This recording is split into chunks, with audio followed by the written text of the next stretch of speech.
मलवडी येथील श्री खंडोबा व म्हाळसा देवीचा हळदी सोहळा संपन्न। देवाला हळदी लावण्यासाठी महिलांची मोठ्या प्रमाणात गर्दी। सनई चौघड्यांच्या गजरात व भाविकांच्या अलोट गर्दीत मलवडी तालुका मान येथील श्री खंडोबाच्या वार्षिक यात्रेस श्रींच्या हळदी सोहळ्यानं सुरुवात झाली।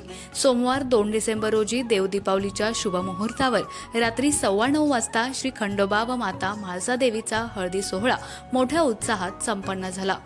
यंदा प्रथमच हळदी सोहळ्यापूर्वी घाणा या विधीचं आयोजन करण्यात आलं होतं। रांगोळी व फुलांच्या सहाय्यानं घाणा दळण्यासाठी जाते सजवलं होतं। पान, विडा, चुडा, पांगड्या यांची सुंदर आरास करण्यात आली होती। सुवासिनींनी मोठ्या भक्तिभावाने घाणा विधी पार पाडला। त्यानंतर 9:15 वाजता ब्राह्मण व जंगम यांनी सर्व धार्मिक विधी पूर्ण केल्यानंतर विश्वस्त, सालकरी, मानकरी, सेवेकरी, भाविक भक्त व ग्रामस्थ यांच्या उपस्थितीत हळदी सोहळ्यास सुरुवात झाली। या सोहळ्यास मोठ्या प्रमाणात महिलांची उपस्थिती होती। महिलांनी हळदी लावल्यानंतर पुरुषांनी हळदी सोहळ्यात सहभाग घेतला। रात्री 11 वाजेपर्यंत हळदीचा कार्यक्रम सुरू होता। या दरम्यान महिलांनी हळदी खेळण्याचा आनंद लुटला। श्री खंडोबाचे नवरात्र सुरू झाले असून यानिमित्त दररोज दुपारी 12 वाजता आरती व त्यानंतर महाप्रसादाचे आयोजन करण्यात आले आहे।